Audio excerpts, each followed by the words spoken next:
konflik, kecelakaan, dan kesalahpahaman, begitulah lapangan balap seringkali menjadi saksi berbagai peristiwa dramatis. Baru-baru ini, dunia MotoGP kembali terguncang oleh insiden di mana Marc Marquez terlibat kecelakaan pada awal balapan GP Indonesia 2025, ditabrak dari belakang oleh pembalap Aprilia, Marco Bezzecchi. Akibatnya, Marquez harus menepi sementara karena cedera bahu dan selangka. Setelah kejadian tersebut, publik serta media pun ramai berspekulasi, apakah tabrakan itu murni kecelakaan, atau ada unsur kesengajaan, agresi berlebih, atau bahkan main kotor? Di tengah tudingan, Aprilia, melalui sang bos Massimo Rivola, akhirnya buka suara. Dan suaranya berbeda dari harapan sebagian fans, bukan pembelaan keras, tetapi permintaan maaf dan kesadaran bahwa insiden itu telah memberi dampak serius. Kami merasa bersalah atas apa yang terjadi, ujar Rivola dalam pernyataannya. Tidak ada niat untuk melakukan hal yang kotor. Pernyataan ini menarik, karena dibarengi penjelasan bahwa Aprilia tidak meremehkan dampak insiden, bukan hanya terhadap kondisi fisik Marquez, tetapi juga reputasi olahraga. Rivola secara terbuka mengakui bahwa kecelakaan ini tidak boleh dianggap enteng, dan meminta maaf bukan hanya sekali, melainkan mewakili tim atas insiden yang terjadi. Dari sisi Bezzecchi pun, kelanjutan cerita menunjukkan penyesalan yang serius. Pembalap asal Italia tersebut, menurut laporan, telah meminta maaf langsung kepada Marquez dan manajemen timnya, bukan hanya sekali, tapi beberapa kali, termasuk melalui unggahan di media sosial.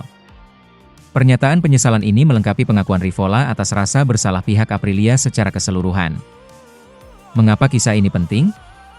Karena tidak setiap kecelakaan di lintasan diakhiri dengan refleksi tim dan permintaan maaf terbuka.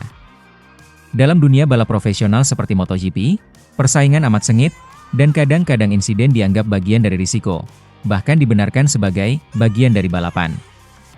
Namun Aprilia dan Rivola memilih jalan berbeda. Mereka tidak menoleransi klaim bahwa insiden itu adalah bagian dari strategi atau tindakan agresif berniat melukai lawan. Mereka mengakui kesalahan manusiawi dan dampak serius dari sebuah keputusan di tikungan pertama balapan yang berujung pada cedera lawan. Hal ini menunjukkan sikap sportif dan tanggung jawab moral yang terhormat. Pandangan Rivola juga mencakup upaya menengahi persepsi bahwa sirkuit atau karakter trek, dalam hal ini sirkuit Mandalika, sebagai penyebab utama kecelakaan.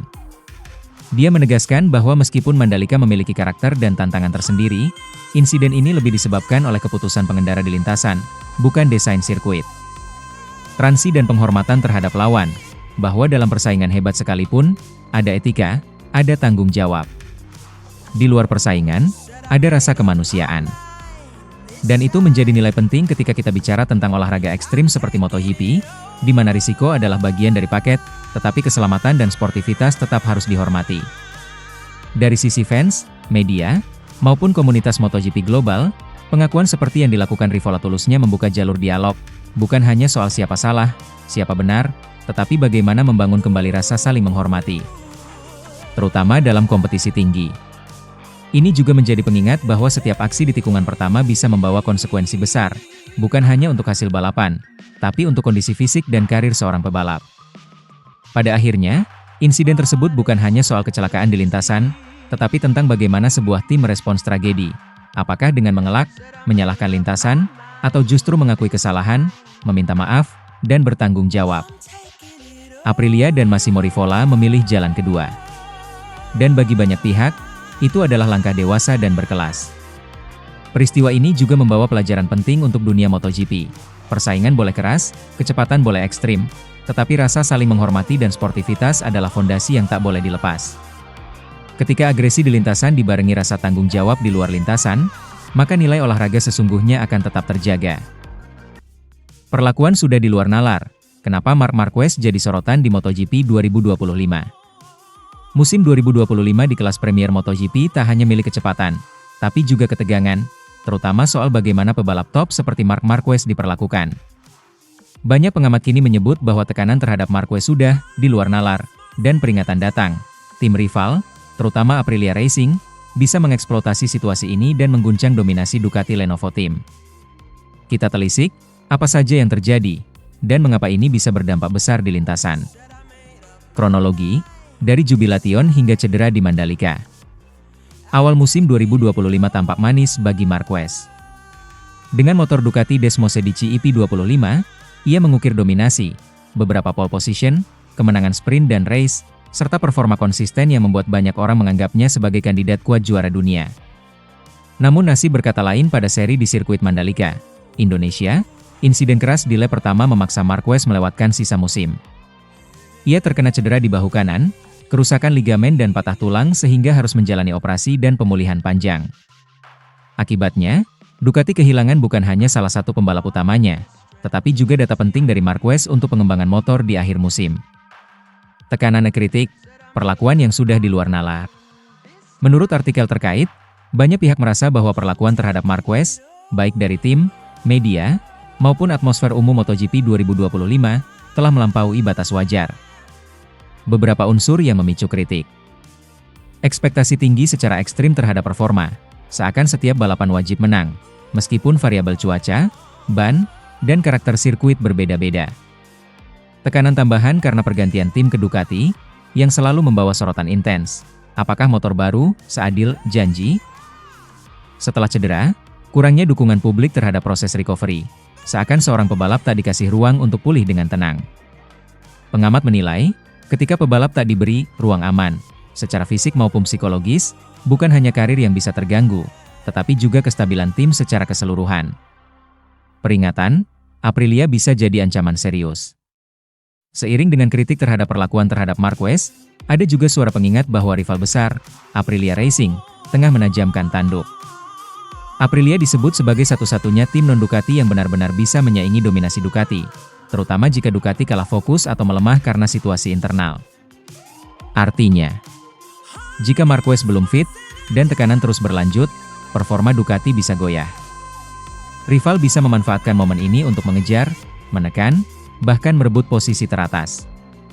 Tren ini berpotensi membuat persaingan di MotoGP 2026 jauh lebih ketat, bukan hanya antara rider, tapi juga antara tim dan strategi manajemen. Dampak cedera Marquez pada Ducati MotoGP. Cedera Marquez bukan hanya persoalan satu rider, efeknya meluas ke aspek teknis dan strategis Ducati. Karena absennya, rencana pengujian dan pengembangan motor akhir musim terpaksa dirombak. Ducati kehilangan input teknis dari salah satu pembalap terbaik mereka. Data dari Marquez di lintasan, gaya balap, feedback suspensi mesin. Hal ini penting untuk evolusi motor ke 2026. Secara psikologis, tekanan terhadap tim meningkat, publik dan rival sekarang tahu bahwa Ducati bisa goyah. Singkatnya, cedera Marquez bisa memicu domino efek, bukan hanya di karir pribadinya, tapi di masa depan Ducati dan keseluruhan persaingan MotoGP. Mengapa situasi ini penting untuk penggemar industri MotoGP? Kalau kamu penggemar MotoGP, atau sekadar mengikuti dari jauh, situasi ini menjadi momen kritis. MotoGP 2026 bisa jadi era transisi. Dominasi Ducati tak bisa dianggap mutlak lagi jika mereka tak kuat dalam manajemen krisis. Pebalap dan tim besar bisa jadi warnanya berubah. Bukan hanya siapa tercepat, tapi siapa paling siap menghadapi tekanan, cedera, dan perubahan cepat. Rival seperti Aprilia punya peluang nyata untuk naik kelas, dan itu membawa drama, persaingan baru, dan kejutan di lintasan. Wajah baru MotoGP, antara dominasi, tekanan, dan duel baru. Musim 2025 menunjukkan satu hal penting, balapan bukan hanya soal kecepatan, tapi soal manajemen, cedera, tekanan, mental, tim, semua berperan. Perlakuan terhadap seorang juara seperti Marc Marquez bisa jadi gambaran lebih besar. Apakah MotoGP makin menuntut terlalu berlebihan, atau tetap memberi ruang bagi manusia di balik helm? Sementara itu, rival sudah mengintai. Jika Ducati gagal menjaga kekompakan dan fokus, era dominasi mereka bisa bergeser, dan MotoGP 2026 bisa jadi panggung baru bagi tim lain seperti Aprilia. Pada akhirnya, bagi Marc, dan bagi Ducati, ini adalah ujian besar. Ujian bukan hanya kecepatan, tetapi ketahanan, strategi, dan keberanian menghadapi perubahan. MotoGP Valencia, Marquez merasa ada yang aneh. Akhir pekan November 2025 di sirkuit Ricardo Tormo, Valencia, seharusnya menjadi penutup manis musim penuh petualangan bagi Marc Marquez. Tapi alih-alih membalap, juara dunia MotoGP 2025 itu hanya bisa duduk di pinggir lintasan, menyaksikan balapan dari jauh, dengan hati campur aduk. Hanya satu kata yang keluar, aneh. Setelah kecelakaan serius di IP Mandalika 2025 awal Oktober, tabrakan dengan Marco Bezzecchi, Marquez menderita cedera bahu kanan yang memaksa dia absen dari 4 seri terakhir musim ini serta tak bisa menjalani tes akhir musim di Valencia. Maka hadirnya dia di paddock Valentino bukan sebagai gladiator di lintasan, melainkan sebagai penonton, pebalap yang hanya bisa menyaksikan dari sisi lain kaca. Bagi pria dengan reputasi tak kenal mundur itu, sensasi itu terasa sangat aneh. Dari juara dunia ke kursi penonton, konteks cedera dan absennya musim terakhir. Musim 2025 sempat membawa kebahagiaan besar bagi Marquez, gelar dunia, sesuatu yang selalu dia perjuangkan keras. Namun, nasib membawa garis tajam ketika crash di Mandalika merusak momentum. Kini, saat semua seharusnya dirayakan di Valencia, dia hanya bisa menyaksikan, dan itu memberi sensasi emosional yang kompleks. Alhasil, Ducati, timnya, memutuskan untuk tidak membawa Marquez ke sesi tes pasca musim 18 November 2025. Fokus sekarang pada pemulihan bahu, agar sepenuhnya fit ketika musim baru dibuka di 2026.